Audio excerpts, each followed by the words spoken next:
It might be a sin, but I'll take your bet you're gonna regret, cause I'm the best as ever been.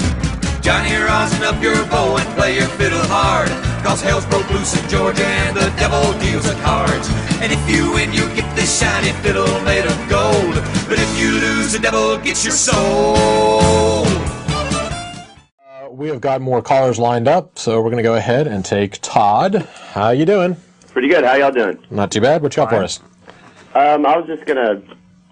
I wanted to see if I could tell y'all a quick story. I've been working at a psychiatric hospital for about 18 years now, and I've been an atheist for about 20. What? And this one patient that I had, he was about 18 years old. It's funny and it's amusing simply because as an atheist, I actually had to convince somebody they were not an atheist, because this guy, he was mentally disturbed, obviously, and he was telling me about how his grandfather was dying of cancer, and he was praying for him every day.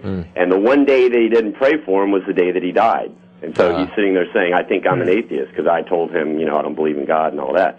And after he told me that, I said, well, no, you're not an atheist. You're just mad at God.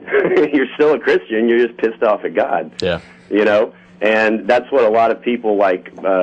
One of the book you were reading from earlier when you were talking about the, quote, atheist. This one, Case for Faith? Yeah, the atheist that said, the I miss God. Yeah. I miss Jesus. Yeah, it's like that guy obviously wasn't an atheist. He may have convinced himself I'm pissed off at God or something, but that doesn't make you an atheist.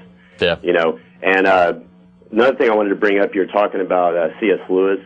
And where I work with a lot of conservative Christians as well as open-minded people. Do you work in Texas by any chance? Yeah. So it's nice to at least have a mix here in Austin of some open-minded people. Yeah, I know what you mean. But one of the nurses that I work with is very, very hardcore, and she, out of the blue tells me that her son's addicted to porn, and I'm thinking to myself, well, yeah, it's probably because you had such a tight grip on his sexuality as a child that when he finally grew up and got out of the house, he said, yeah, I got to get all the porn I can get, But this nurse was, she was bad-mouthing the Harry Potter books and saying how they were satanic and all this shit. But in the same breath, she's saying how C.S. Lewis is a great Christian writer and how, J.R.R.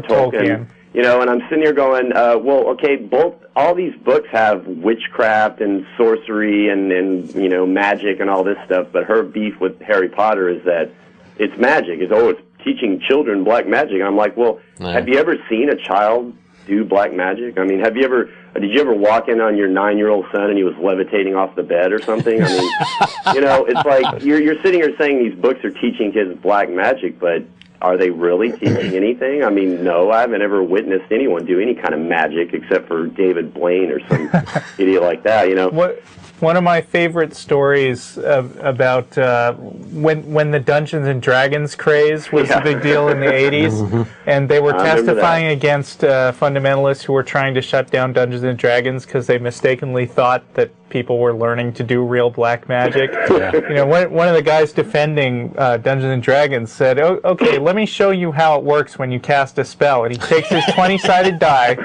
and he rolls his die, and he rolls 17 or whatever, and he says, "Oh, well, that spell didn't work." And the woman talking to him said, "Of course not. Jesus was protecting me." It's hilarious.